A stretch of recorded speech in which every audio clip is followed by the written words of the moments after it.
Today I'll inform you about how mental health plays a major role in the lives of student athletes across the nation.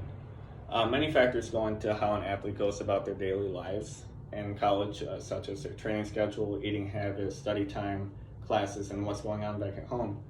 Student athletes are not like the typical student athlete that you see walking around campus every day.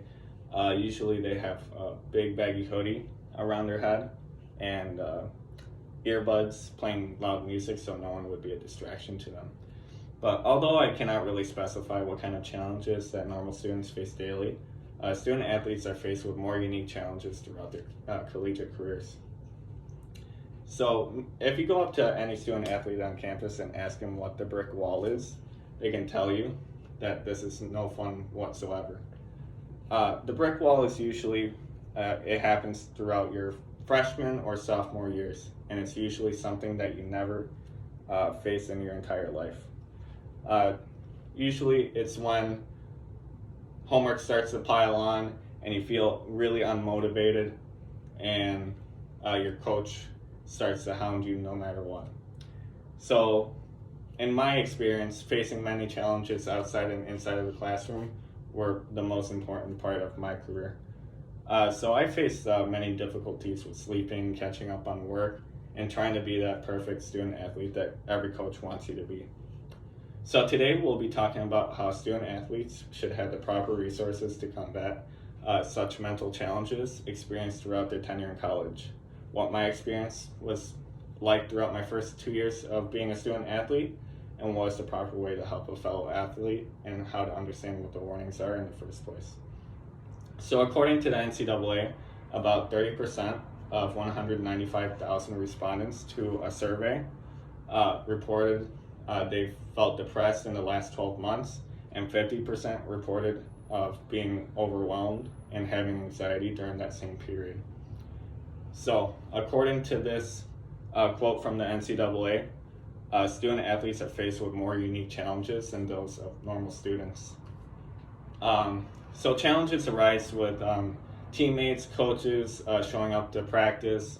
So those can be a unique challenge that normal students really don't have to face throughout their time in college, because usually a normal student doesn't have to worry about showing up to practice on time or having that added pressure of your coach always looking over your shoulder. So my experience being a student athlete, what I do on a given day, I usually wake up at 5:30 in the morning. After I do my morning routine, get a granola bar in, I'm always on the track meeting my other teammates, and we go and knock out a morning workout together. After that, it's breakfast, usually in the dining hall, and after that, it's always going to class on time and prepared. So class usually runs from 9 o'clock, and you have a little lunch break in between, but that goes until 2 o'clock. And from that period from 2 to 3:30 is that little break that you really need, because usually if you don't have that break, you'll end up going crazy. But from 2 to 3:30, that's my nap time. At 3:30 to 6, that's my practice. Practice time, I go and meet my other teammates at the courts, and we go and knock out another 2.5 hour practice.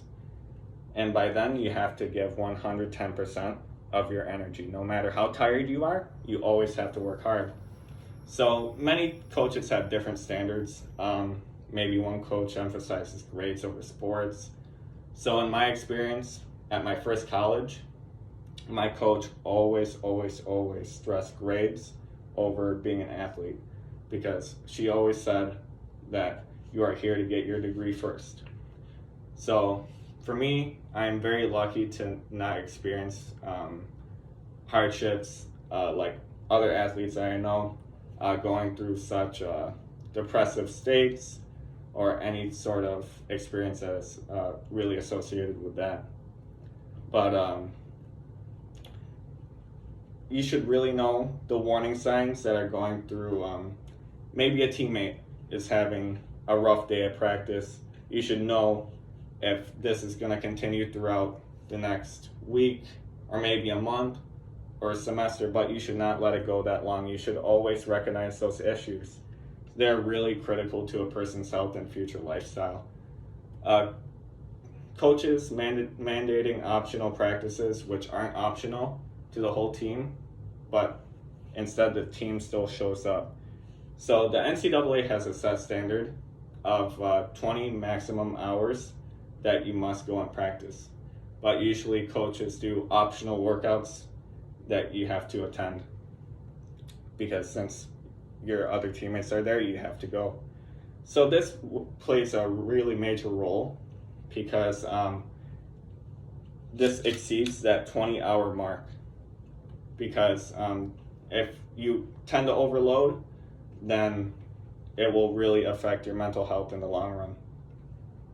So professional athletes such as Michael Phelps have come out saying that the NCAA already does the bare minimum with helping student athletes.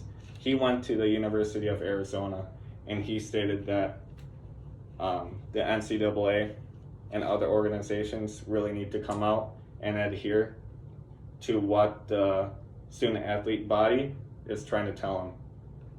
So in conclusion, student athletes must have programs and assistance available for mental health by the NCAA and other organizations by examining what percentage of student athletes have come out stating that what they experienced mental health wise with being a student athlete, my own experience, and the warning signs just in case that there's someone that is experiencing such hardships. You can see that the student athletes are getting the short end of the stick here. So the depression hotline, you can go to the website.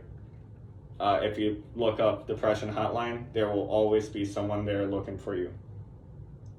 There's always someone to talk to no matter what. If you are going through these challenges, never go through them alone. There's always a teammate, there's always a parent or coach always looking by your side. Thank you for listening to me. I'm here for any more questions that you have. Thank you very much.